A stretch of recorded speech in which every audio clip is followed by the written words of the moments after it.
নবম pay scale কি শুধু কাগজেই সীমাবদ্ধ? আগামী বাজেটে বিশেষ বরাদ্দের গুঞ্জন শোনা গেলেও কেন কাটছে না ধোঁয়াশা? একদিকে প্রধানমন্ত্রী ও অর্থমন্ত্রীর উচ্চ পর্যায়ের বৈঠক, অন্যদিকে সচিব কমিটির দীর্ঘ পর্যালোচনা মাঝখানে পড়ে দিশেহারা লাখো সরকারি কর্মচারী।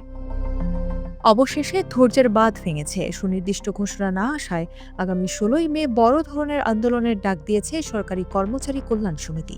কেন এই অনিশ্চয়তা? আদৌ কি বাড়ছে বেতন, নাকি ভূ রাজনৈতিক চাপে পিছিয়ে যাচ্ছে সরকার? সরকারি চাকরিজীবীদের জন্য নবম পে স্কেল এখন টক অফ দ্য কান্ট্রি। দ্রব্যমূল্যের ঊর্ধ্বগতি আর জীবনযাত্রার ব্যয় যে হারে বেড়েছে, তাতে বর্তমান বেতন কাঠামো দিয়ে চলা অনেকের জন্যই দুঃসাধ্য হয়ে পড়েছে। বেশ কিছুদিন ধরে গণমাধ্যমে খবর আসছিল যে আগামী বাজেটে বড় কোনো ঘোষণা আসতে পারে, কিন্তু বাস্তব চিত্র বলছে ভিন্ন কথা। সরকারের পক্ষ থেকে এখনো কোনো আনুষ্ঠানিক ঘোষণা না আসায় কর্মচারীদের মধ্যে ক্ষোভ আর অনিশ্চয়তা দানা বেঁধেছে। সম্প্রতি এই বিষয়টি নিয়ে নীতি নির্ধারণী মহলে তোড়জোড় লক্ষ্য করা গেছে। সংশ্লিষ্ট সূত্র মতে, প্রধানমন্ত্রী তারেক রহমানের সঙ্গে অর্থ ও পরিকল্পনা মন্ত্রী আমির খসরু মাহমুদ চৌধুরীর এক বিশেষ বৈঠক অনুষ্ঠিত হয়েছে। সেখানে নতুন পে স্কেলের কাঠামো ও বাস্তবায়নের ধাপগুলো নিয়ে আলোচনা হয়।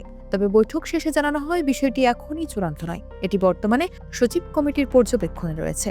কমিটি তাদের সুপারিশ দেওয়ার পরই চূড়ান্ত সিদ্ধান্তের দিকে এগোবে সরকার। ২০২৬ থেকে ২৭ অর্থ বছরের বাজেট সামনে রেখে সরকারি কর্মচারীদের আশা ছিল আকাশচুম্বী। অর্থ মন্ত্রণালয় সূত্রে জানা গেছে, ধাপে ধাপে পে স্কেল বাস্তবায়নের একটি প্রাথমিক পরিকল্পনা রয়েছে।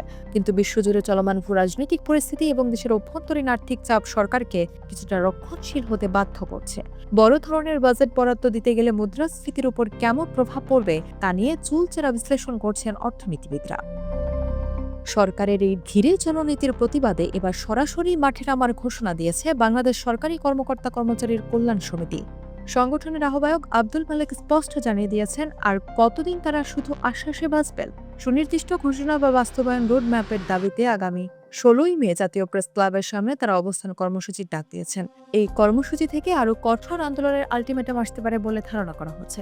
বিশিষ্ট অর্থনীতিবিদ দেবপ্রিয় ভট্টাচার্য এই পরিস্থিতি নিয়ে তার পর্যবেক্ষণ তুলে ধরেছেন। তিনি মনে করেন, কর্মচারীদের দাবি যৌক্তিক হলেও সরকারের জন্য এটি একটি কঠিন ভারসাম্য রক্ষার পরীক্ষা।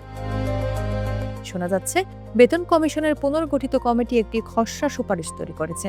সেখানে মূল বেতন কত শতাংশ বাড়বে এবং মহার্ঘ ভাতা নিয়ে কি সিদ্ধান্ত হবে তার একটি রূপরেখা দেওয়া হয়েছে। তবে এই সুপারিশের ফাইলটি এখন উচ্চ পর্যায়ের অনুমোদনের অপেক্ষায় ঝুলে আছে। চূড়ান্ত ঘোষণা না আসা পর্যন্ত এই ফাইল যে আলোর মুখ দেখবে না তা বলাই বাহুল্য। সরকারি কর্মচারীদের এই অপেক্ষার প্রহর কি ১৬ই মে শেষ হবে, নাকি সরকার বাজেট বক্তৃতার আগ পর্যন্ত ধোঁয়াশা বজায় রাখবে?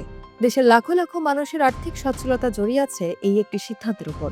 আপনি কি মনে করেন, বর্তমান অর্থনৈতিক পরিস্থিতিতে পূর্ণাঙ্গ পে স্কেল ঘোষণা করা সম্ভব, নাকি এটি ধাপে ধাপে হওয়া উচিত?